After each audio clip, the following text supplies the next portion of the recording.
혹시 지난 시간에 질문 있어요?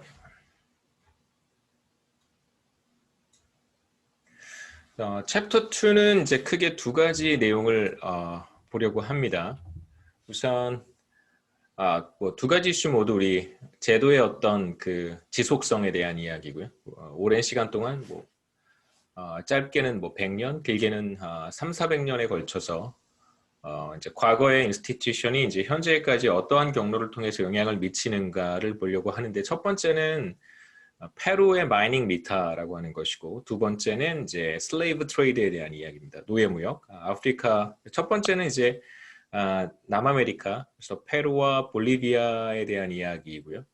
두 번째는 이제 슬레이브 트레이드 아프리카 지역에 대한 예를 좀 보도록 하겠습니다. 물론 이제 그 마이닝 미타의 경우에는 뭐 페루 혹은 볼리비아 특정 지역의 사례를 보는 것이기 때문에 일반화하기 좀 어렵다고 생각할 수도 있겠지만 뭐 나중에 좀 말씀드릴 텐데요. 이러한 사례가 어떻게 그러니까 우리는 이러한 결과를 또 어떻게 해석할 수 있을지 간단하게 나중에 말씀을 드릴 것이고 그 다음에 아프리카 슬레이브 트레이드 같은 경우에는 뭐 아프리카 대륙 전체를 스터디하는 것이기 때문에 나름 의미가 있을 거라고 생각합니다. 그래서 첫 번째, persistent effects of Peru's mining meter하고요. 이건 이제 2010년에 멜리사 델이라고 하는 경제학자가 이제 꽤 의미 있는 연구라고 할 수 있고요. 어떤 부분들은 한글로 되어 있는 부분도 있고 어떤 부분은 영어로 되어 있는 부분도 있습니다. 지난 250년간 강제 미타라고 하는 이제 강제 노동에 동원된 지역과 그렇지 않은 지역을 우리가 구분해서 살펴보려고 해요. 그러니까 어떤 지역이 미타라고 하는 건 사실 이제 강제 징용이 부과된 특정 지역이다 이렇게 생각하시면 되겠는데 미타라고 하는 건 이제 강제 노동과 관련된 그런 시스템을 가리키는 말이고요. 그러한 지역과 그렇지 않은 지역이 이제 있었는데요. 강제 노동에 동원된 지역의 현재 소비 수준과 강제 노동에 동원되지 않았던 지역의 현재 소비 수준을 이렇게 비교해 보면 이제 과거에 forced labor라고 하는 미타의 의무가 있었던 지역에서의 현재 소비가 25%가량 낮고요. 4분의 1 수준이라고 할 수 있겠죠. 그 다음에 이제 초등학교 저학년 아이들의 이제 영양실조에 따른 발육부진 6%포인트가량 높게 나타납니다. 그러니까 과거에 이제 미타의 의무가 있었던 지역, 강제징용 혹은 뭐 강제노동 이렇게 우리가 부를 수 있는데요. 그러한 지역이 이제 현재까지도 소비 측면에서 그 다음에 아이들의 뭐 영양 상태라든가 이제 발육 부진에서도 영향을 미친다라고 우리가 볼 수 있고 이러한 원인이 무엇인가에 대한 이야기는 좀 많이 있었고요. 대표적인 시각이 상당히 많이 주목받았던 시각이 뭐냐면 이제 라틴 아메리카의 빈곤이라든가 혹은 이제 저성장의 문제와도 결부가 되어 있는데 물론 이제 식민지배 당시에 토지 분배의 불균등, 불평등의 문제, 그 다음에 이후에 독립 이후겠죠. 스페인 혹은 뭐 브라질 같은 경우에는 포르투갈일 텐데 이 두 국가가 이제 라틴 아메리카를 떠난 이후에 토지 분배가 균등하게 이루어지지 못한 것이 이제 이후 저성장에 있어서 가장 큰 걸림돌이 되었다라고 하는 시각이 사실은 과거 1900년대 그렇죠? 20세기 후반에 가장 설득력이 있었던 주장이었고요. 그래서 라틴 아메리카의 정치사를 간단하게 한번 살펴보면 우리가 살펴보진 않겠습니다만 살펴보면 이제 사회주의 운동이라든가 혹은 뭐 비슷한 형태의 그런 그 진보적인 운동들이 나타났던 배경에는 이제 이런 시각들과 상당한 관련이 있다고 우리가 볼 수 있습니다. 스페인 시대, 식민지 시대 혹은 이제 그 독립 이후에 토지가 지나치게 불균등하게 분배되었기 때문에 이제 이후 공공재에 대한 투자가 저조했고요. 그다음에 결과적으로 경제 발전이 이루어지지 못했다는 주장을 이제 대부분 지지를 하고 있습니다. 여기에서는 이거와 그 상반되는 어떤 경로라고 할 수 있겠죠. 채널. 그러니까 어떤 방식을 통해서 이런 미타라고 하는 것이 현재 경제 상태에 이코노믹 퍼포먼스에 영향을 줄 수 있는가에 대한 이야기를 하는 것인데 여기에서는 이제 토지 분배 자체보다 우리가 지금 드러난 현상이라고 하는 게 토지 분배의 어떤 불균등 토지 하니까 또 땅 생각이 나서 예, 요즘 땅 때문에 토지 소유가 허용되지 않고 그다음에 도로와 같은 공공재가 안정적으로 공급되지 못하거나 혹은 주민들 뭐 당시로 하면 잉카 제국의 이제 후손들이 잉카 제국 사람들 혹은 그 후손들이 될 텐데 원주민들의 시장 참여가 제한될 때 이제 강제 노동의 효과가 현재까지 지속될 수 있다는 것이 이제 우리가 살펴보려고 하는 핵심 메커니즘이고요. 그러니까 토지 소유가 균등하냐 불균등하냐의 문제가 아니라 그 얘기는 나중에 다시 한번 하겠습니다만 어떤 지역에서는 토지 소유가 허용이 되고 또 어떤 지역에서는 토지 소유가 허용이 되지 않았었어요. 그러니까 미타라고 하는 강제 노동이라고 하는 제도가 인포스가 되던 시점에서는 이제 이러한 문제가 그 미타로 인해서 토지 소유가 허용되는가 허용되지 않는가 이런 것들이 사실상 더 중요한 메커니즘 혹은 채널이 될 수 있다고 보는 것이 타당하지 않을까 한번 쭉 보시면서 여러분이 판단하셨으면 좋겠습니다. 자, 하지만 이제 강제 노동으로부터 자유로웠던 지역이 있는데요. 그러니까 강제 노동, 그러니까 징집, 강제 징집, 강제 징용의 그 바운더리에 있었던 그런 지역도 있고 또 그렇지 않은 지역도 있어요. 그 나중에 제가 지도로 보여드리겠습니다만 지금 여기에서는 그냥 간단하게 인트로덕션이니까 그러니까 미타로부터 자유로웠던 지역이 있고 이제 미타에 종속되었던 지역이 있는데 이런 이제 미타로부터 비교적 자유로웠던 지역에서는 이제 대규모 농장을 소유하고 있던 지배계층들 이 사람들은 대체로 스페인 사람들입니다. 당시에는 스페인 사람들이고요. 지배계층들은 이제 재산의 상당 부분을 보호받을 수 있었기 때문에 도로 건설 혹은 뭐 공공재 투자를 통해서 더 높은 수익을 얻으려고 했겠죠. 그 플랜테이션이라고 우리가 부르는 형태 대규모 농장을 소유하고 있었던 경우에는 물론 이제 그 플랜테이션 내에 거주하고 있는 잉카 사람들, 잉카 제국의 후손들 혹은 지금으로 하면 페루나 볼리비아 사람들이 이제 땅에 예속이 되어 있는 형태였거든요. 사실 이제 노예 제도는 아니지만 스페인 사람이 어떤 플랜테이션을 소유하고 있을 때는 그 플랜테이션 내에 거주하고 있는 그 원주민들을 사실 노예와 같이 이용을 할 수 있었습니다. 근데 우리가 이제 흔히 생각하는 미국이라든가 혹은 그 아프리카 사람들을 노예로 이용했던 그런 형태랑은 조금 달라요. 그 부분은 다시 한번 말씀드리겠습니다. 토지를 소유한 지배계층은 자신들의 재산권을 지키고 안정적인 노동력을 확보하기 위해서 이제 정치적 유대관계도 넓혀갔을 것이고요. 뭐 스페인 사람이니까. 그 결과 도로 건설을 위해 이제 정부를 상대로 로비를 벌이기도 하고, 그다음에 안정적인 노동력 확보를 위해서 이제 어떠한 조치를 취했냐면 이제 결과로 기록으로 남아 있는데요. 그 플랜테이션을 경영하기 위해서는 사실 당시에는 상당히 많은 노동력이 필요했었을 거예요. 이제 그런데 만약에 플랜테이션을 소유하고 있는 어떤 스페인 사람이 강제징용으로부터 그러니까 미타 지역에 해당이 되어서 자신의 바운더리 안에 있는 그러니까 자신의 농장 경영을 위해서 투입되어야 되는 노동력을 사실 이제 뭐 스페인을 위해서 제공해야 되는 거죠. 사실 스페인 왕을 위해서. 노동력의 일부를 이제 제공해야 되는 그런 상황이 벌어진다면 사실 자신에게 있어서는 플랜테이션을 소유하고 있는 자신에게 있어서는 사실 경제적 피해가 있을 수 있습니다. 그래서 노동력 확보를 위해서 자신의 플랜테이션 경영을 위한 노동력 확보를 위해서 소작농들에게 부과되는 과도한 노역, forced labor 혹은 미타 뭐 이런 것들, 그다음에 곡물들로부터 어느 정도의 이제 안정장치를 제공했다라고 하는 기록들이 많이 남아 있습니다.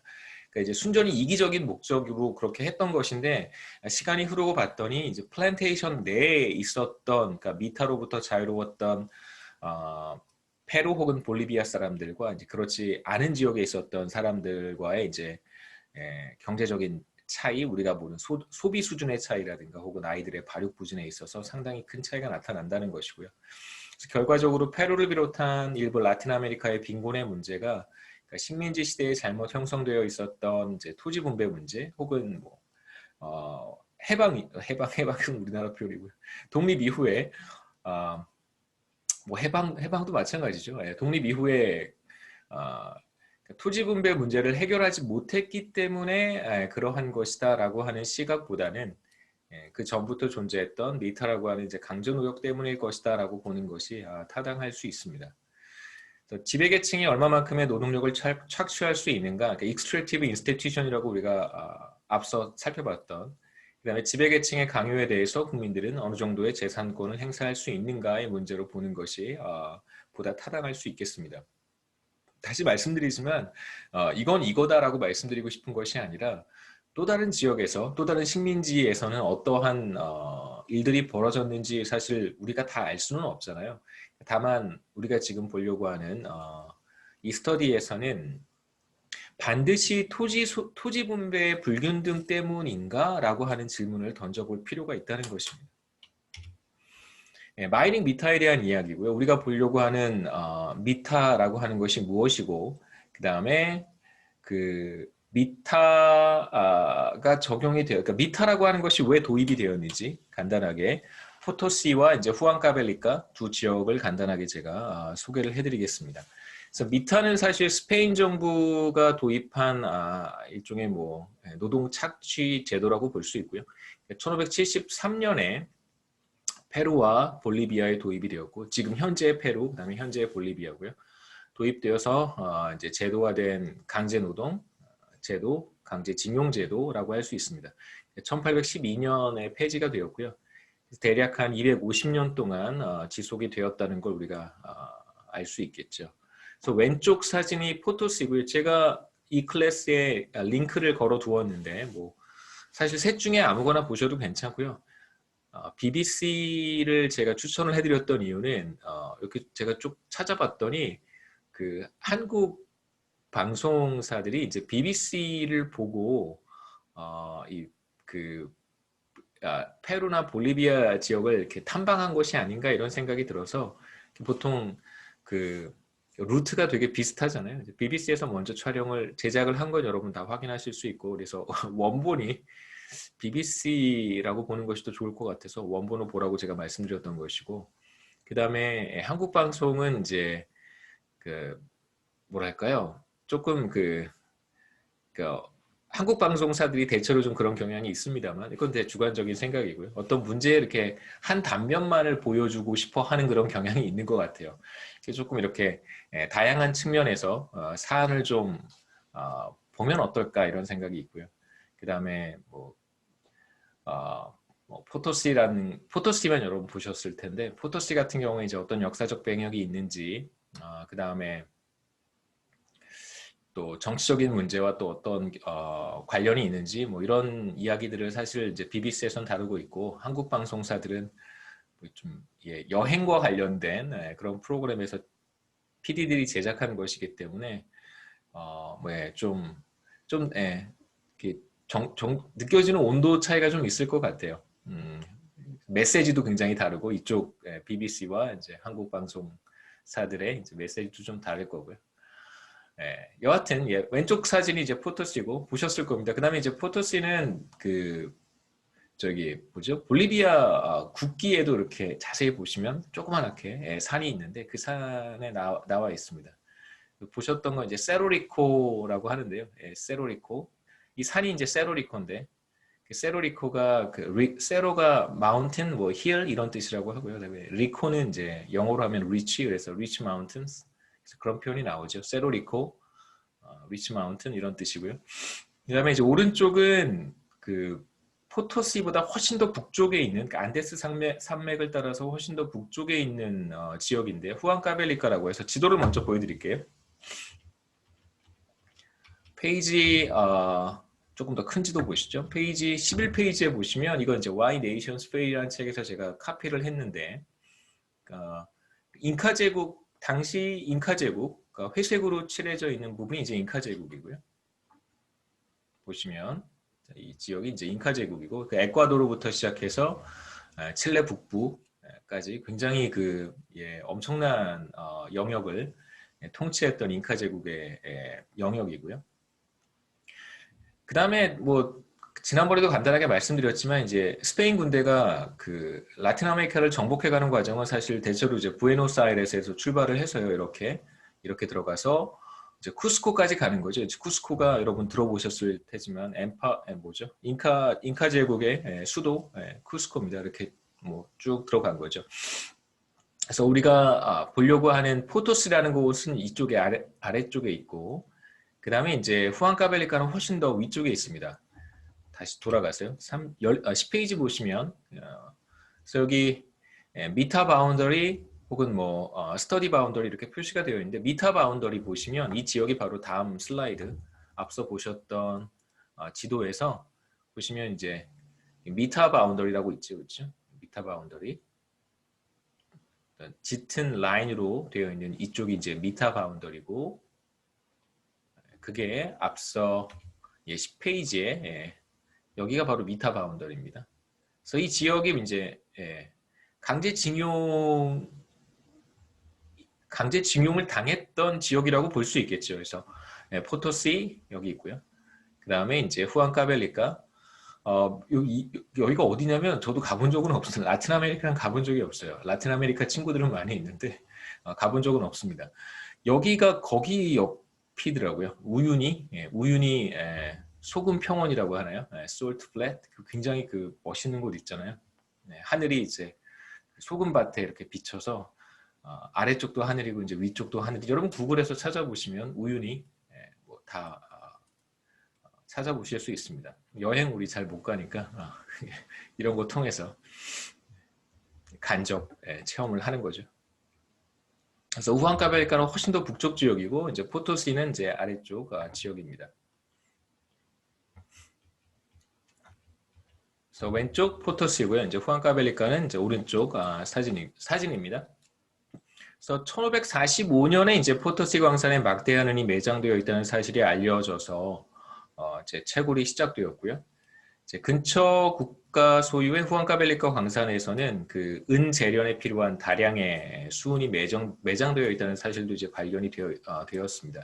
그러니까 후안카벨리카에서의 그 수은은 사실 금을 정제한다? 그러니까 금을 재련하는 것보다 은을 재련하는 게 더 힘들다고 해요. 그 다음에 수은이라고 하는 광물을 사용을 해서 은을 이제 재련해야 되기 때문에 훨씬 더 재련 과정은 복잡하다고 하는데요. 여하튼 후안카벨리카에서는 이제 수은을, 포토스에서는 이제 은을, 뭐 다양한 광물들도 포토스에서 나왔다고 하는데요. 이제 스페니시 엠파이어의 관심은 이제 은에 있었습니다.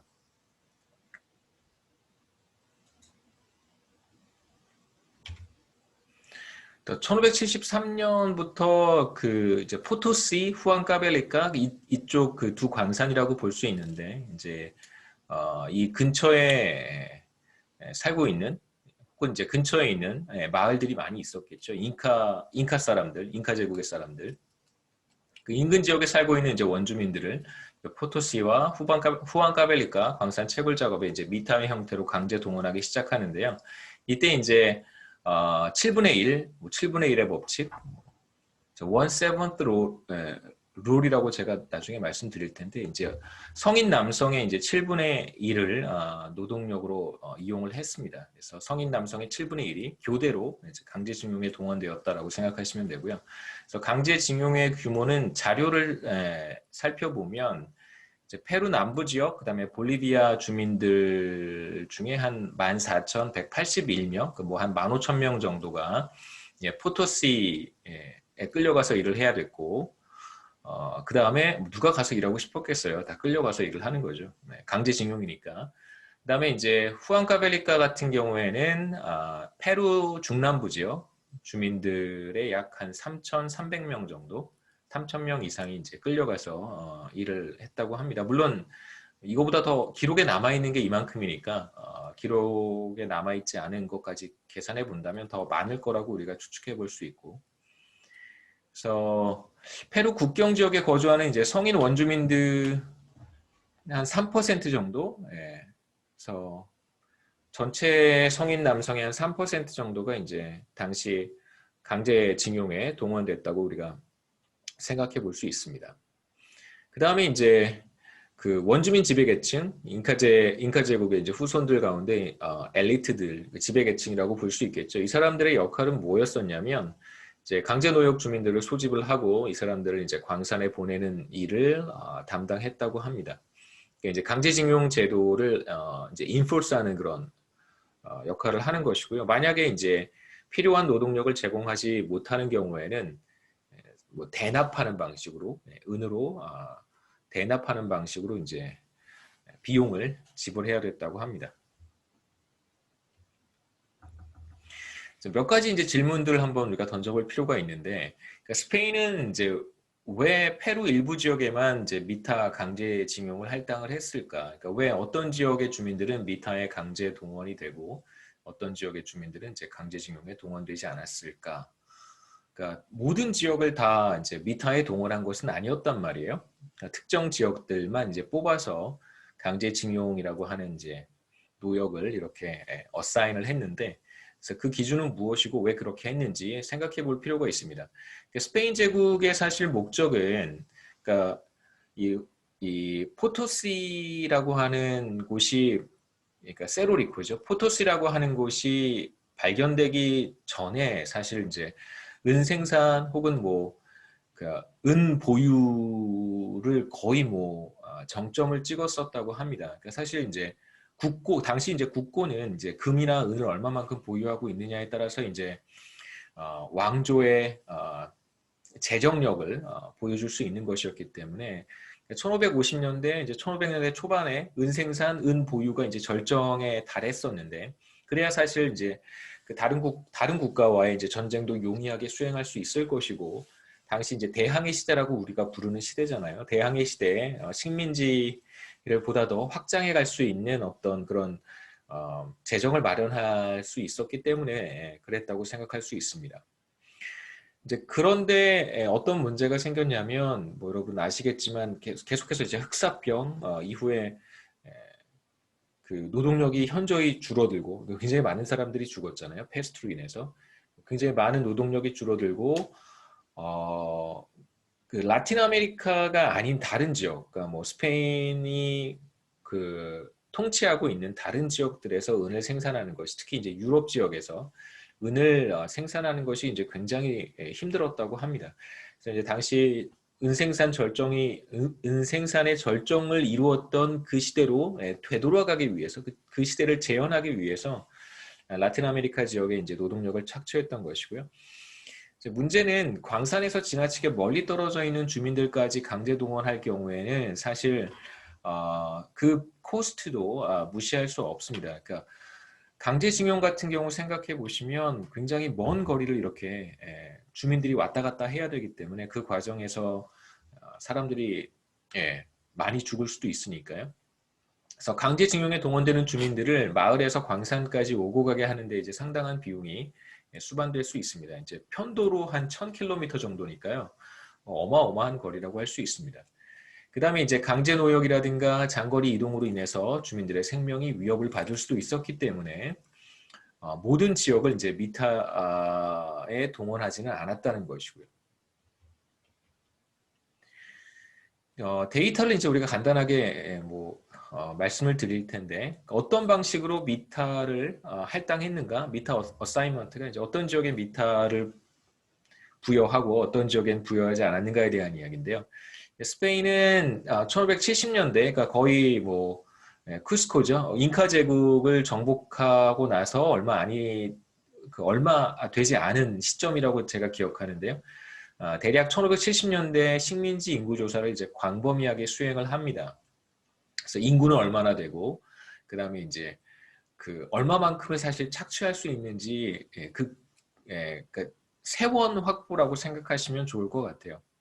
사실 당시 라틴 아메리카 사람들이 세금을 냈던 것은 아니고 사실 이제 공물을 내야 되는 거죠, 공물. 그래서 대규모 이제 인구조사 같은 것들이 시행이 되고요. 그 다음에 이어서 포토시 광산에 은이 얼마만큼 있는지 대략, 그 다음에 이제 은을 어떤 방식으로 채굴할 수 있는지, 이런 그 채굴 과정이라든가 은 매장량 이런 것들을 이제 면밀히 조사를 합니다. 물론 이제 현대화되어 있는 방식으로 매장량을 조사를 하진 않았겠지만 저도 잘 모르겠습니다. 뭐 나름대로의 어떤 그 노하우가 있지 않았을까 생각을 하고요. 은 생산에 필요한 노동력 확보를 위해서 이제 인구 조사를 토대로 미타 강제징용 규모를 이제 추정을 했고요. 이때 이제 7분의 1의 법칙, 1/7 룰을 적용을 하게 됩니다. 그래서 안데스 지역에서 강제징용에 해당되는 곳과 그렇지 않은 곳을 이제 구분을 하는데, 그 지나치게 많은 사람을 징집할 경우에 아까 말씀드렸듯이 상당히 많은 비용이 수반될 수 있어요. 그래서 1/7 룰을 적용을 하고 그럼 이제 대략 어느 정도의 사람들이 필요한지 앞서 1570년, 1571년에 걸쳐서 두 해에 걸쳐서 이제 대략 필요한 노동력의 규모를 추정을 했을 것이고 그 다음에 이제 각 마을마다 모든 사람들을 동원할 수는 없을 테니까 이제 1/7 룰을 적용을 해서 사람들을 이제 젊은 남성 동원한다고 했을 때 이 전체 마을들 중에 어느 정도 몇 퍼센트의 마을들을 미타에 동원할 것인가가 대략 결정이 되겠죠. 그렇죠? 뭐 1000명이 필요하고 1/7 룰을 적용했을 때 한 번에 징집할 수 있는 사람들이 예를 들면 뭐 2000명이다라고 했을 때 그 중에 이제 절반 정도만 미타에 어사인하면 된다고 생각할 수 있습니다. 그 다음에 이제 강제징용 여부를 결정하는 두 가지 기준이 있는데요. 어떤 지역의 주민들을 사실 선호했는가라고 볼 수 있는데 첫 번째는 당연히 포토시라든가 후안카벨리카 광산으로부터 비교적 가까운 지역의 마을 사람들, 주민들을 우선 선발을 했을 것이고요. 그 다음에 이제 엘리베이션이 해발 고도인데요. 여기가 보셨겠지만 4,000m가 넘는 곳입니다. 해발 4,000m가 넘는 곳이기 때문에 해발 고도도 중요하게 생각을 했어요. 다시 말하면 그러니까 고산지대에 거주하는 사람들이 더 일을 잘할 것이라고 생각을 했습니다. 그래서 이제 스페인 제국 뭐라고 볼 수 있는데 스페인은 고산지대에 사는 사람들이 그 해발 4,000m에 위치한 광산에서 뭐 똑같은 조건에서 일을 한다고 했을 때 아무래도 고산지대에 사는 사람들이 고된 육체 노동을 잘 견딜 수 있을 것이라고 생각했기 때문에 고산지대에 사는 주민들이 상대적으로 높은 확률로 미타에 어사인 되었을 가능성이 높다고 볼 수 있겠죠. 실제로 이렇게 보면 그런 지역의 주민들이 더 많이 동원되었습니다. 간단하게 몇 가지 데이터 우리가 볼 텐데 이제 우리의 주된 관심사는 사실 뭐냐면요. 우리의 포커스는 과거의 미타라고 하는 사실상 그러니까 착취적인 인스티튜션 제도가 현재 경제 발전에 어떤 영향을 미쳤는가를 살펴보는 것이고요. 미타의 장기적인 임팩트, 장기적인 폐해라고 볼 수 있겠죠. 긍정적인 것이 아니니까 그냥 폐해라고 쓰겠습니다. 효과라고 하면 폐해. 효과라고 해도 괜찮겠지만 이제 부정적인 것의 효과니까 폐해라고 할 수 있습니다. 이제 특히 현재 생활 수준, 리빙 스탠다드, 현재 이제 어떤 소비 수준이라든가 어린이들의 현재 생활 수준은 이제 우리가 소비 수준과 뭐 2001년이면 벌써 20년 전 이야기이긴 하지만 우리가 지금 보는 타임 호라이즌은 어마어마하잖아요. 1500년대부터 출발하니까 대략 뭐 2001년이나 2021년은 우리가 보는 타임 호라이즌에서는 사실 현재와 가깝다고 볼 수 있습니다.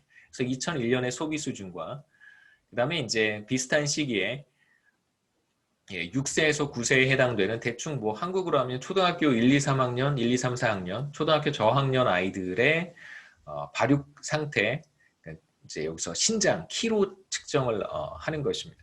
그래서 이제 학생들의 키가 보통 초등학교 1, 2, 3학년에 해당하는 이제 아이들의 키가 과연 이제 얼마나 큰가? 그럼 이제 기준이 필요하잖아요. 그 기준은 이제 WHO가 제시하는 그런 기준이 있습니다. 그래서 보통 또래 아이들의 평균 신장보다 지나치게 작으면 사실 이제 발육고진이라고 평가를 할 텐데 WHO에서 어떤 그 기준을 제시를 해요. 그래서 평균 요 나이대의 아이들의 평균 키는 요 정도고 그 다음에 뭐 일종의 글로벌 스탠다드라고 할 수 있겠죠.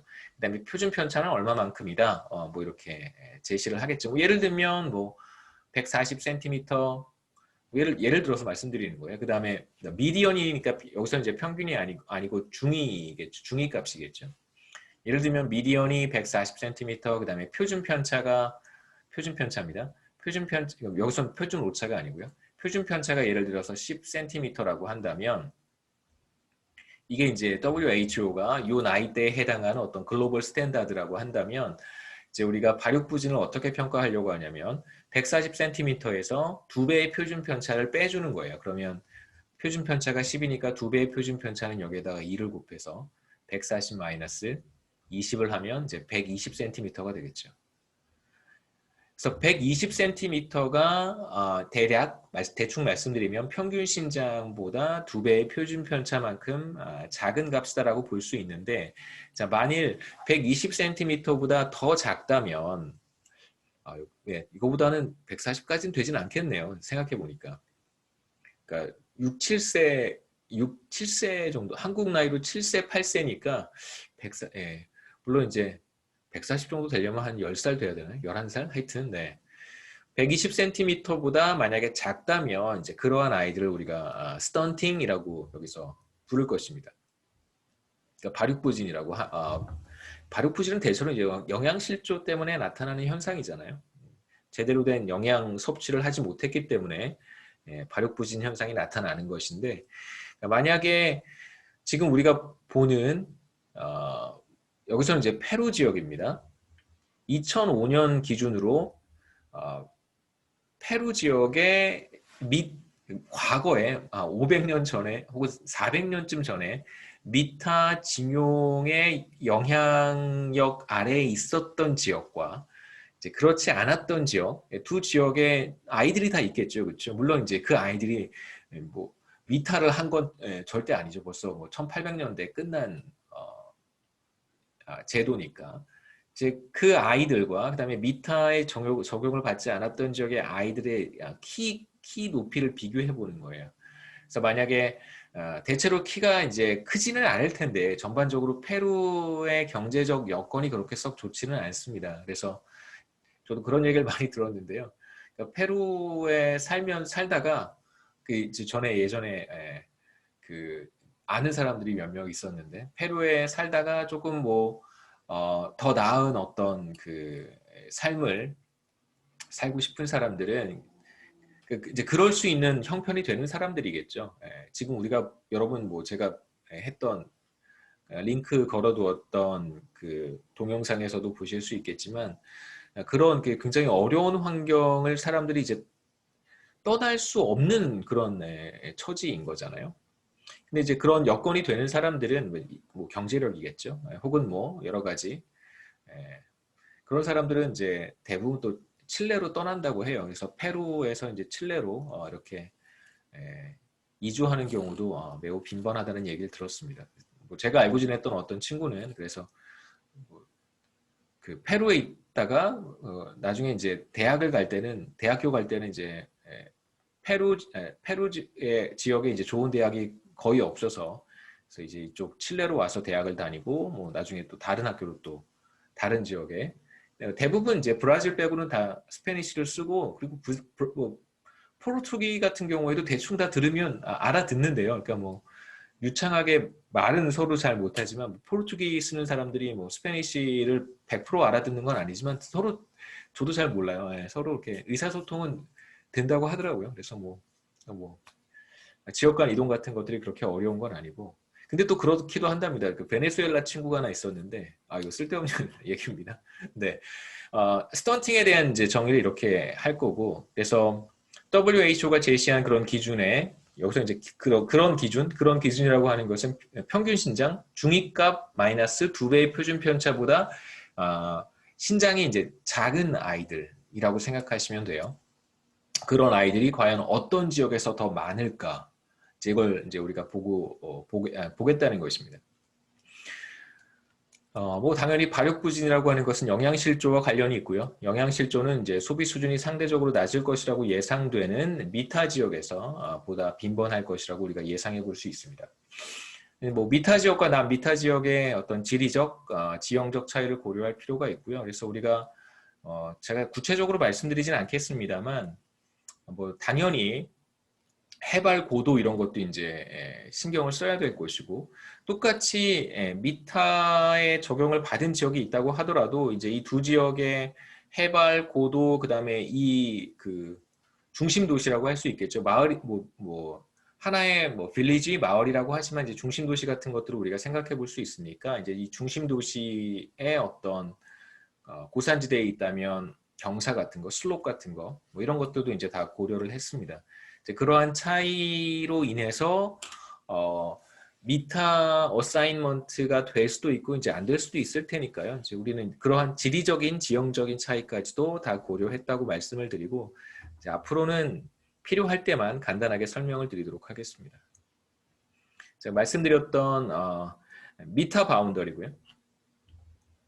미타에 적용이 되었던 강제 징용에 해당이 되었던 지역들입니다. 대체로 보면 그 고산지대라고 알 수 있고 그 다음에 이제 여기 우리가 보려고 하는 이 논문에서 살펴봤던 지역은 이제 스터디 바운더리죠. 스터디 바운더리는 이쪽 지역입니다. 보시면 약간 무슨 색이 흰색은 아니고 회색으로 표시되어 있는 이제 이 지역에서 살펴본 거고요. 그래서 여기 있는 모든 지역들이 미타 어사인먼트는 아니에요. 그렇게 생각하시면 됩니다. 여기서 이제 미타 어사인먼트를 받은 지역도 있고 그렇지 않은 지역도 있습니다. 아까 보셨던 그림이고 간단하게 결과 보고 몇 가지 이제 그 우리가 이 결과를 어떤 식으로 해석해야 되는가를 말씀을 드릴게요. 그 다음에 어떤 경로를 통해서 과거에 미타 제도가 현재까지 영향을 미칠 수 있는가에 대한 이야기도 좀 해보죠. 미타의 장기적인 폐해라고 한다면 미타에 동원되었던 지역과 그렇지 않았던 지역의 2001년 기준으로 현재 소비를 비교해 보면 이제 미타에 동원되었던 지역의 현재 소비가 25% 정도 낮다는 걸 우리가 확인할 수 있고요. 그래서 미타가 과거의 미타가 현재 소비를 떨어뜨린다고 하는 것입니다. 그 다음에 두 번째는 뭐 비교적 그 효과가 뭐 그렇게 크다고 생각하지는 않을 수도 있겠지만 이제 과거의 미타에 동원되었던 지역 이 지역의 현재 아이들의 발육 부진이 6%포인트 정도 높습니다. 무슨 뜻이냐면 미타 동원되었던 지역과 미타에 동원되지 않았던 지역이 있지 않겠어요? 미타와 넌 미타인데 다른 모든 차이를 우리가 적당히 조정을 했을 때 이 두 지역에 다른 차이들도 분명히 있지 않겠어요? 아까도 잠깐 말씀드렸지만 미타와 남미타를 구분하는 기준은 여러 가지가 있을 것입니다. 예를 들면 미타 지역이 지금 이제 A라고 하는 지역만 생각해 보는 것이고요. 남미타는 B라고 하는 지역인데 A라는 지역이 비교적 고산지대의 위치에 있어서 미타의 동원되었을 수도 있고 B라고 하는 지역은 반대로 뭐 조금 낮은 지역에 위치하고 있어서 고산지대가 아니어서 이제 미타로부터 벗어날 수 있었다고 우리가 생각해 볼 수도 있잖아요. 그럼 본질적으로 A와 B를 비교하는 건 오렌지와 애플을 비교하는 상황이 되어버리니까 우리는 이제 모든 걸 비교할 때는 항상 오렌지는 오렌지끼리 비교해야 되고 애플은 애플끼리 비교해야 된단 말이에요. 그래서 A와 B는 사실 애플과 오렌지의 관계이기 때문에 이 둘의 차이를 조정을 해야 돼요. 그래서 아까 말씀드렸듯이 고도의 차이라든가 혹은 이제 뭐 얼마만큼 포토스라든가 후안카벨리카로부터 떨어져 있는가 혹은 뭐 우리 뭐 쿠스코 같은 도시로부터 얼마만큼 떨어져 있는가 이런 것들 이제 지리적인 거리 혹은 중심 도시의 경사 이런 것들을 다 반영을 하겠다는 거예요. 물론 이제 완벽하게 A라고 하는 지역과 B라고 하는 지역의 지형적 지리적 차이를 완전히 다 우리가 제거할 수는 없겠지만 가능한 할 수 있다면 이 둘의 차이를 적당히 조정한 이후에 봤더니 평균적으로 미타 지역의 아이들과 나온 미타 지역의 아이들 사이에 이제 발육 부진의 차이가 나타났다는 뜻입니다. 6%포인트라고 하는 건 사실 이렇게 생각해 보시면 돼요. 과거의 미타 지역에 과거에 이제 미타에 적용되었던 지역의 현재 아이들 중에 예를 들면 이제 발육부진 상태에 해당하는 아이들이 16%라고 한다면 이제 100명 중에 16명의 키가 어떤 그 스탠다드보다 기준보다 이제 작다고 보시면 되고요. 남미타 지역에서는 이 비율이 이제 10% 정도가 된다는 거죠. 그래서 6%포인트 차이는 정확한 수치 아닙니다. 16%, 10%는 정확한 수치가 아니에요. 제가 여러분 6%포인트의 차이가 뭔가를 설명해 드리기 위해서 그냥 간단한 숫자 예를 사용을 한 것입니다. 이쪽이 10%라면 이제 저쪽은 16%가 된다고 볼 수 있겠죠. 그래서 스턴팅에 해당하는 아이들의 비율이 과거 미타 지역에서 훨씬 더 높게 나타난다. 6%포인트가 이제 크다고 생각하지 않을 수도 있겠습니다만, 과연 이제 이러한 그 영향을 미치는 어떤 요인은 무엇인지, 과거에 미타에 동원되었는가, 동원되지 않았는가에 따라서 이제 현재의 소비 수준, 그 다음에 아이들의 현재의 어떤 그 발육 상태 이런 것들에 영향을 미치는 경로가 무엇인지가 사실 궁금하잖아요. 그냥 우연히 과거에 그러한 현상들이 현재에 영향을 미치는 것이냐, 우연히 그냥 그러니까 코인시던스일 수도 있으니까요. 그러니까 어떤 경로를 통해서 영향을 미치는가. 첫 번째가 바로 랜드 테뉴어라고 하는 것이고, 그러니까 토지 소유가 가능한가, 가능하지 않은가라고 생각하시면 됩니다. 토지 소유죠. 예. 예, 토지만 생각하면 너무 웃겨서 요즘 가능 여부. 대통령이 11년 동안 농사를 지었다고 하셔서 대통령께서 그것부터 시작해서 LH는 좀 참담한 것 같고요. 그 다음에 공공재, 그 다음에 시장 참여 이 세 가지를 나눠서 보도록 하겠습니다.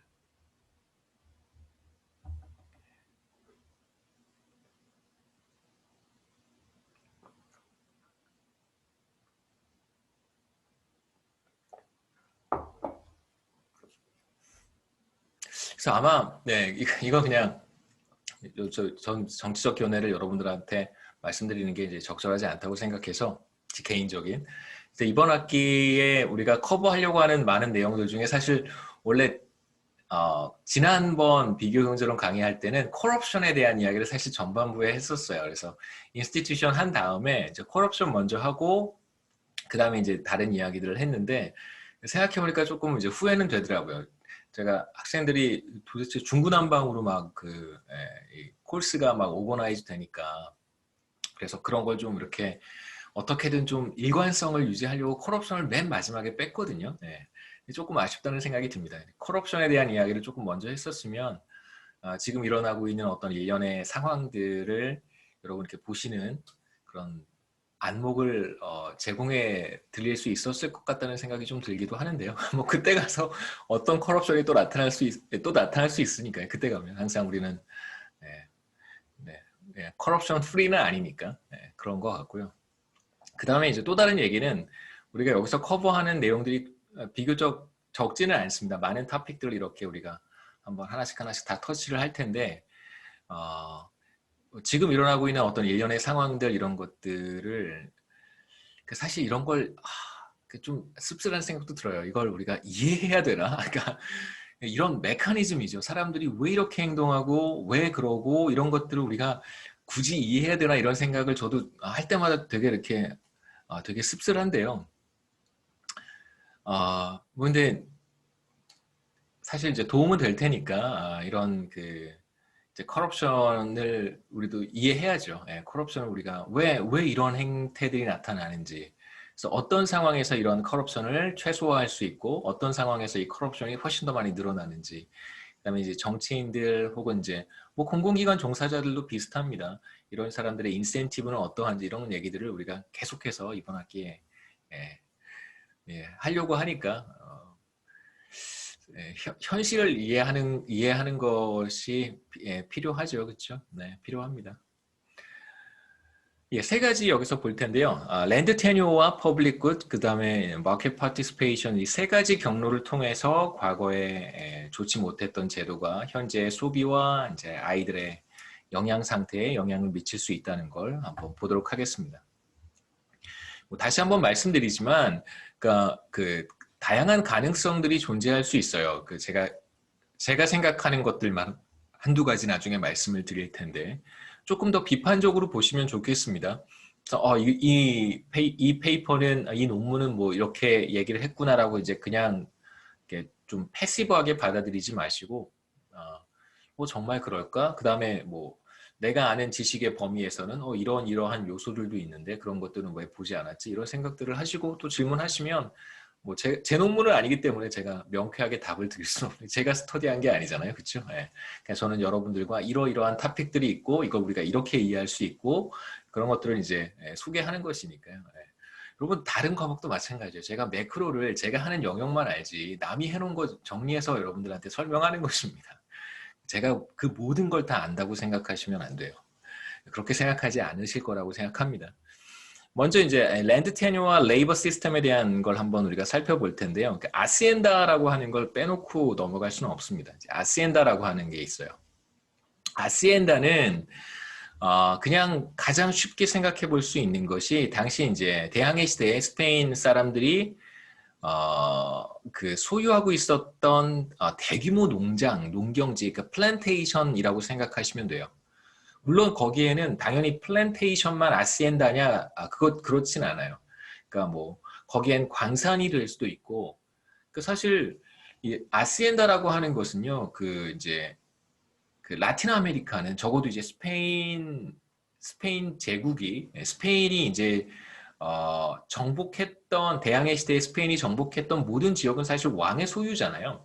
그래서 그 왕의 소유인 라틴 아메리카 뭐 이런 지역들을 왕이 이제 자신이 좋아하는 뭐 그 사람이 장군이 될 수도 있고 아까 제가 말씀드렸던 그 인구 조사하고 그다음에 뭐 그 포토스의 어떤 매장량 이런 것들을 대충 추정하고 이랬던 사람들이 털리도라고 하는 사람인데 똘레도 털리도라고 하는 사람인데 그 사람한테 뭐 상당히 많은 토지를 하사할 수도 있는 것이고요. 그래서 자신이 좋아하는 혹은 뭐 스페인에 공을 세운 그런 사람들에게 대부분 이제 뭐 군인들이 많겠죠. 혹은 귀족들 이런 사람들한테 이제 땅을 하사를 하는데 어떤 땅은 사실 뭐 농경지는 없고 산만 있을 수도 있잖아요. 광산만 있을 수도 있습니다. 그래서 뭐 광산을 우리가 아시엔다라고 하기도 하고요. 당연히 뭐 대평원 대농장을 우리가 아시엔다라고 부르기도 합니다. 그래서 대규모 농경지나 광산을 일컫는 말이고요. 그러니까 스페인 왕실로부터 하사를 받거나 이제 원주민의 토지를 약탈하는 방식으로 형성된 거대한 농장이라고 볼 수 있습니다. 근데 여기서 중요한 것은 기존에 이제 잉카 제국의 사람들이 거기에서 살았을 거 아니겠어요. 대규모 농장이든 혹은 그것이 광산 주변이든 뭐 우리가 잘 아는 마추픽추든 쿠스코든 거기에 사람들이 살았을 거란 말이에요.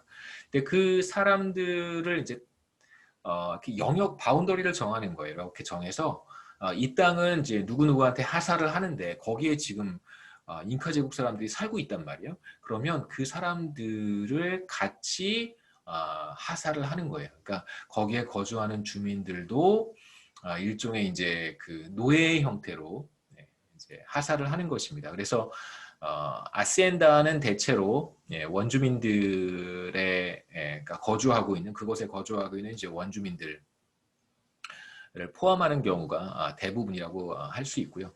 그 다음에 이제 스페인은 남아메리카에서 노동을 착취하기 위한 수단으로 엔코미엔다스라고 하는 엔코미엔다 혹은 뭐 엔코미엔다스라고 하는 제도를 운영을 했는데요. 이건 뭐 간단하게 그 보시면 엔코미엔다스는 스페인 국왕이 꽁키스타도르라고 해서요. 꽁키스타도르는 그 저기 뭐 그 신대륙 혹은 뭐 대항해 시대에 그 식민지를 정복한 그러한 사람들이라고 생각하시면 됩니다. 그러니까 꽁키스타도르나 이제 군인들한테 특정 수의 원주민을 하사하는 제도라고 볼 수 있어요. 그래서 대체로 아시엔다라고 했을 때는 거기 그러니까 특정한 대규모 농지 이런 것들을 하사를 하는데 당연히 거기에는 원주민이 포함되어 있을 수도 있고 포함되지 않을 수도 있잖아요. 땅만 줄 수도 있고요. 거기 이제 원주민 포함되어 있다면 노예 형태로 같이 묶어서 이렇게 하사할 수도 있는데 그때 만약에 그 원주민이 포함이 되어 있다면 그 원주민들을 이제 엔코미엔다스, 너무 사람을 너무 이렇게 막 주고받는 형태로 말씀드려서 조금 저도 불편하긴 한데요. 적당한 표현을 생각해 보도록 하겠습니다. 말씀드리면서 엔코미엔다스는 이제 그러한 형태, 이제 특정 수의 원주민을 하사하는 그런 이제 제도라고 생각해 보시면 됩니다. 그래서 식민지 원주민들에게 스페인어도 가르치고요. 말도 안 되죠. 가톨릭 신앙 가르치고 이제 그 대가로 스페인어와 가톨릭 신앙이 뭐라고 그렇죠? 노동을 제공받고 그다음에 공물을 바쳐야 됐습니다. 그래서 특정한 스페인 사람이 뭐 대규모 농장도 소유할 것이고요. 왕으로부터 이제 하사를 받은 것이고 거기에 이제 원주민들이 엔코미엔다스라는 형태로 들어가 있을 텐데 포함이 되어 있을 텐데 이제 그 원주민들로부터 그 원주민들의 노동력을 이제 착취할 수 있는 권한을 받은 것이죠. 왜냐하면 원주민들, 그러니까 잉카 제국의 사람들도 결국은 이제 스페인 왕의 소유가 되는 거잖아요. 그렇기 때문에 스페인 왕 자신이 마음대로 처분할 수 있는 존재라고 생각하는 것입니다. 그래서 그 노동력을 마음대로 쓸 수 있도록 하사하는 것이 바로 엔코미엔다스라고 생각할 수 있고요. 그 다음에 명분이 있어야 되잖아요. 단순히 그냥 뭐 노동력을 착취할 수는 없으니까 그것에 대한 명분이 바로 이제 스페니시 가르치고 에스파뇰 가르치고 뭐 가톨릭 신앙 이런 것들 이제 그런 거죠. 그런 형태라고 생각하시면 됩니다. 그다음에 이제 엔코미엔다스의 수혜자 이 사람들은 이제 엔코멘데로스라고 부르는데요. 실제로 이제 이 사람들은 원주민들을 가톨릭으로 개종시켜주는 대가로 강제 노동과 막대한 공무를 강요를 했습니다. 그래서 엔코미엔다스의 원래 취지는요, 뭐 쉽게 생각할 수 있죠. 그러니까 그 정복자들이 들어가서 마음대로 그 잉카 혹은 뭐 원주민들의 노동력을 대체로 이제 잉카 제국 사람들은 어느 정도 그 매우 문명화되어 있는 그런 제국을 건설을 해서 살고 있었지만 그 이외에도 사람들은 대체로 이제 수렵과 채집의 형태로 살아가고 있었기 때문에 이 사람들을 보호해 주는 것이 사실 목적이긴 하지만 뭐 대체로 원래 취지가 뭐 그렇다라고 하는 것은 이제 정복자들의 이야기고요. 정복을 당한 사람들 입장에서는 그렇지는 않겠죠. 그래서 원주민들의 과도한 노동 착취와 곡물 부담을 덜어주기 위한 것이지만 사실상 말씀드렸듯이 노예제도와 큰 차이는 없었습니다. 그러니까 이제 말씀드렸듯이 아시엔다에 거주하고 있는 엔코미엔다스 같은 경우에는 거기 거주하는 사람들 같은 경우에는 이제 거주의 자유도 제한이 되고 왜냐하면 예속되어 있는 거잖아요. 농노보다 훨씬 더 좋지 못한 형태. 그러니까 과거 유럽의 농노제도보다 훨씬 더 열악한 더 나쁜 상태죠. 라고 볼 수 있습니다. 두 번째는 이제 랜드 테뮤어 이어서 이제 살펴보면 엔코미엔다스에는 토지가 뭐예요? 네. 자, 미타 지역에 죄송합니다. 엔코미엔다스에는 토지가 포함되는 경우도 있었고 포함되지 않는 경우도 있었지만 엔코멘데로스는 토지에 대한 상당한 영향력을 행사할 수 있었습니다. 그러니까 특정 지역에 대해서 스페인 정부가 토지에 대한 소유권을 허가하지 않았는데요. 그러니까 대체로 그러니까 대체로 포토스라든가 후안카벨리카와 같이 그 대규모 노동 강제 징용이 가능하도록 하기 위해서는 그 인근 지역에 엔코멘데로스가 있으면 안 되는 거예요. 그러니까 아시엔다라고 하는 형태의 대규모 농장을 소유한 사람들이 있으면 굉장히 곤란해지는 것이죠. 왜냐하면 그 사람들이 사용하는 노동력을 사실 이용을 해야 되는데 그러다 보면 충돌이 발생할 수 있기 때문에 그런 거예요. 그래서 어떤 지역, 그러니까 결국은 그게 미타 지역인데 특정 지역에서는 이런 그 엔코멘데로스라든가 혹은 아시엔다를 보유하고 있는 지배계층을 만들고 싶어 하진 않았습니다. 그래서 만일 지배계층이 상당한 토지를 소유할 경우 이제 경작 활동을 위해서 원주민 노동력을 이용을 해야 되는데요. 이제 그러다 보면 상당한 갈등이 생길 수밖에 없겠죠. 스페인 정부도 포토시와 후안카벨리카 광산 개발을 위해서는 노동력이 필요했고요. 이제 그런데 식민지 지배계층에서 토지 소유를 지속적으로 허용할 경우 이제 광산 개발을 위한 인력 조달에 어려움을 겪을 수밖에 없었습니다. 그래서 이러한 제도가 왜 어떤 지역은 미타가 들어오고 왜 어떤 지역에서는 미타가 들어오지 않았는지를 이제 이해할 수 있겠죠. 그래서 포토시와 후안카벨리카 광산에서 멀리 떨어지지 않은 지역에는 이런 이제 앵꼬멘데로스 같은 사람들이 거의 없었을 거라고 우리가 추측해 볼 수 있습니다. 혹은 아시엔다가 많지 않았을 거라고 우리가 생각해 볼 수 있어요.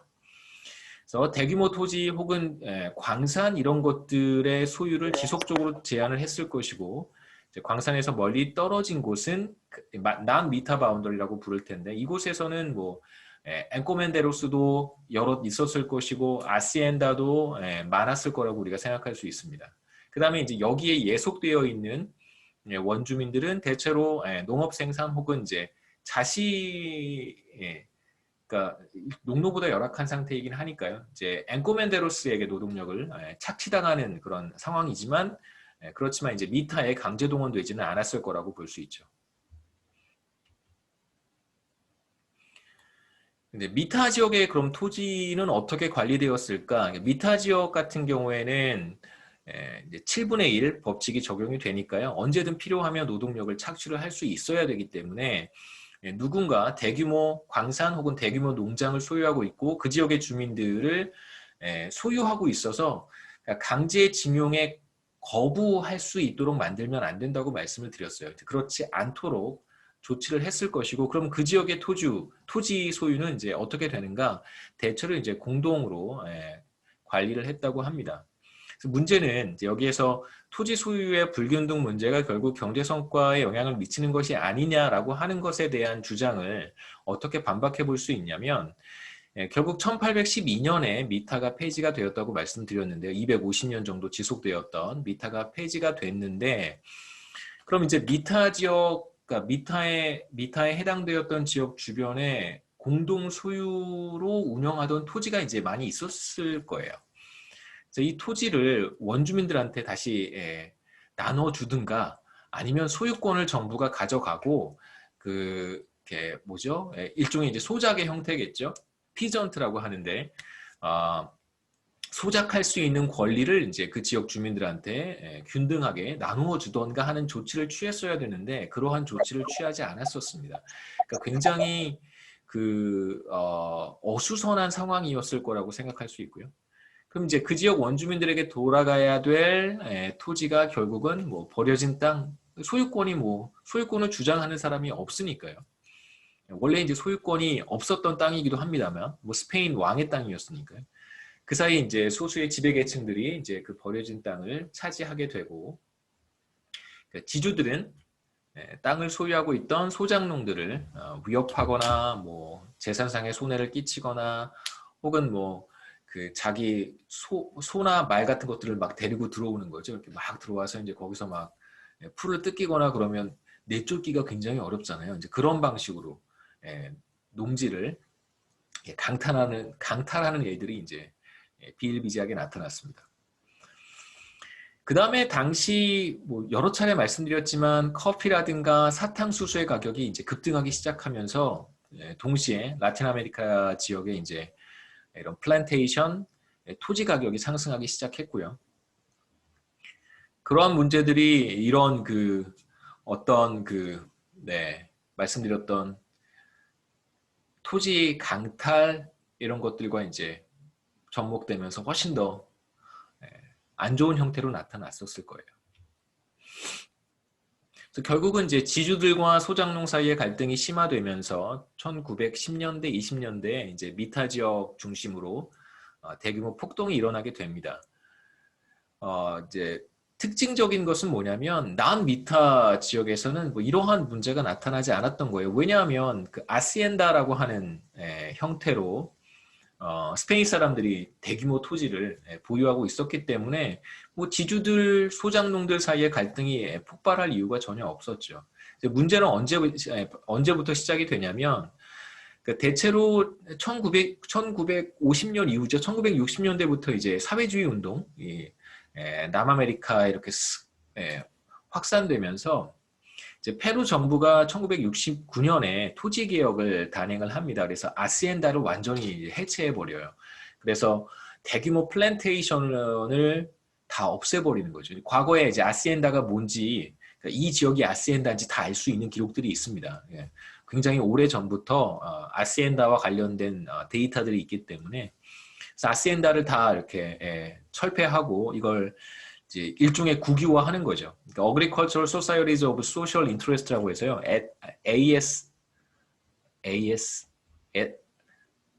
SI, 아시스라고 부르나요? 이렇게 불렀던 것 같은데요. 예. IS라고 불렀던 것 같아요. 이 일종의 이제 여러분 조합이라고 생각하시면 됩니다. 영농조합 같은 거예요. 조합을 만들어서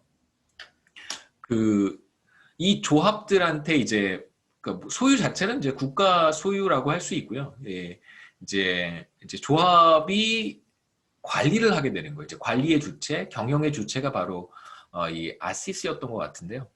예, 정확히 이 생각이 안 나네요. 하여튼 여기 이 조합이 운영을 하게 됩니다.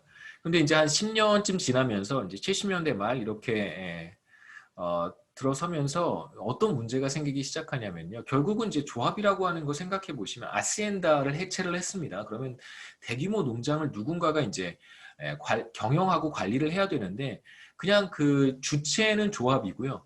실제로 일을 하는 사람들은 이 예전부터 이 아시엔다에 거주했던 주민들이 결국은 이제 농사를 짓게 되는 거잖아요. 시간이 지나면 어떤 문제가 생겼을 거라고 예측해 볼 수 있냐면 실제로 거기에서 농업에 종사하는 사람들이 결국은 그 토지에 대한 소유권을 주장하게 될 수밖에 없어요. 시간이 흘러가면서 그러니까 정치 지도자들도 교체가 되고 어떤 이제 이념들도 조금씩 바뀌어가고 그러면서 이 조합에 대한 관심도 시들해지고 경영 능력도 조금 떨어지고 이러면서 결국은 거기에서 계속해서 농사를 지었던 혹은 뭐 농장 일을 해왔던 주민들한테 그 해체된 아시엔다가 배분되게 됩니다. 결국 이제 토지를 공동 관리하는 시도는 실패했고요. 결국 개인들한테 나눠주게 되는데 여기서 또 어떤 문제가 생기냐면 미타 지역에서는 아시엔다라고 하는 게 별로 없었어요. 나중에 보여드릴게요. 별로 없었고 난 미타 지역에는 아시엔다가 비교적 많았습니다. 거꾸로 생각해 보면 아시엔다 대비 그러니까 하나의 아시엔다에 과연 몇 명의 주민들이 거주하고 있었을까를 생각해 보면 미타 지역에서는 아시엔다는 상대적으로 적고 뭐 하나 있으면 하나 혹은 두 개 정도겠죠. 아니면 없거나 주민들은 많고요. 비슷한 숫자라고 생각해 볼 수 있겠죠. 미타나 남미타나. 근데 반대로 아시엔다 같은 경우에는 대규모 농장이니까 거기에 뭐 사람들이 아무리 많다고 해봐야 면적 대비 인구 밀도를 생각해 보면 여기는 비교적 굉장히 인구 밀도가 낮은 거예요. 그래서 만약에 토지를 균등하게 나눠준다고 했을 때 어떤 지역의 사람들이 더 많은 토지를 갖게 되냐면 결국은 아시엔다가 많았던 지역에 사는 사람들 결과적으로는 먼 과거로 거슬러 올라가서 미타에 적용되지 않았던 지역에 살고 있는 주민들에게 더 많은 토지가 돌아가게 됩니다. 그래서 미타 범위 밖에 있는 사람들의 경우에는 이 사람들의 20%가 토지를 받을 수 있었지만 미타 범위 내에 있는 사람들의 경우에는 그거의 절반도 안 되는 9%만 토지를 받게 돼요. 결과적으로는 미타 범위 밖에는 아시엔다가 굉장히 많았을 것이고요.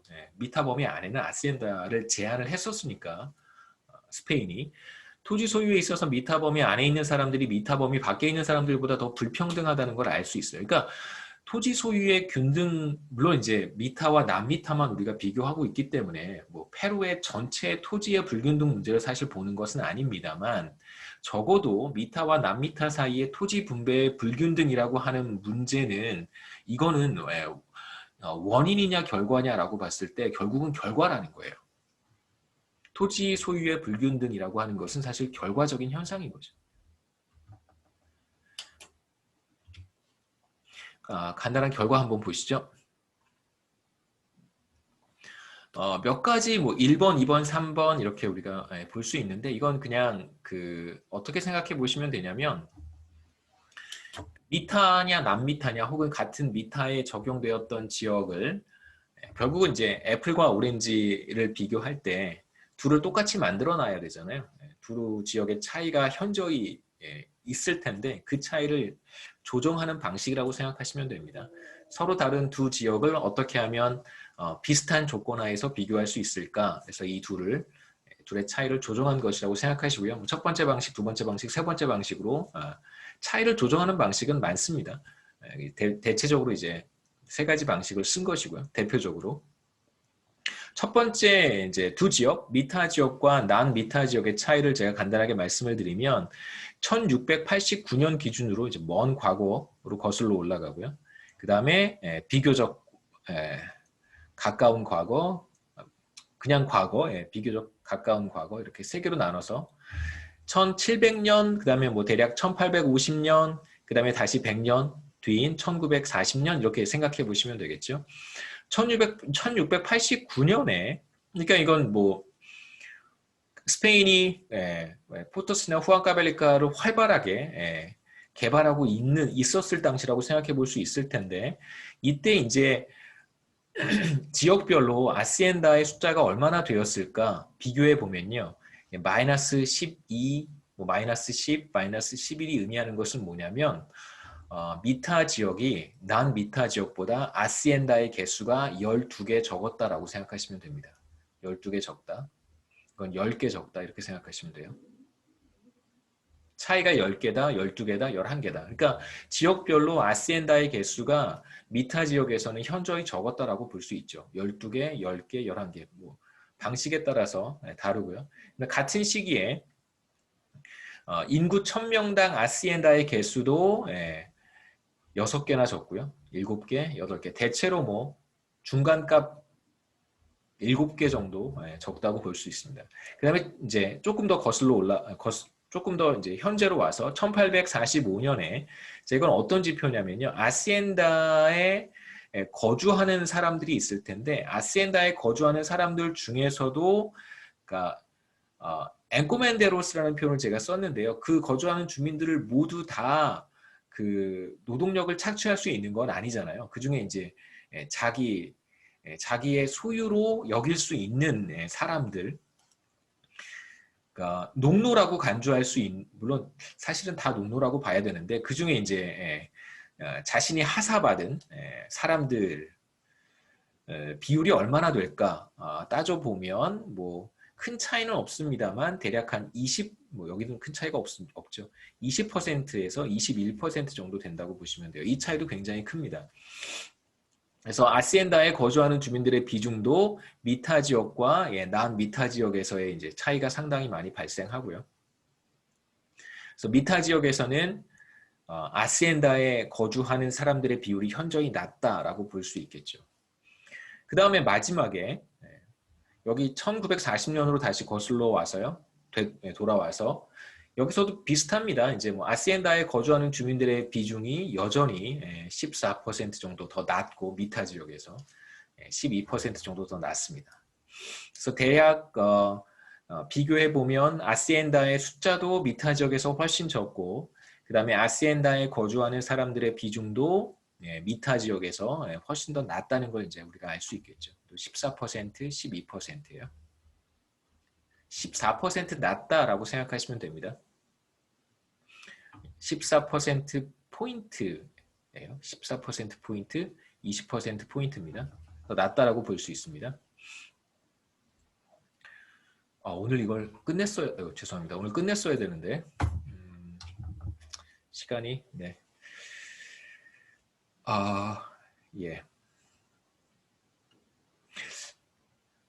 여기까지 하는 게 좋겠습니다. 10시 10분 됐는데요. 여기까지 하고 다음 시간에 조금 더 하고 다음 시간에 아프리카 얘기까지 끝내버리죠. 뭐 혹시 여기까지 질문 있어요?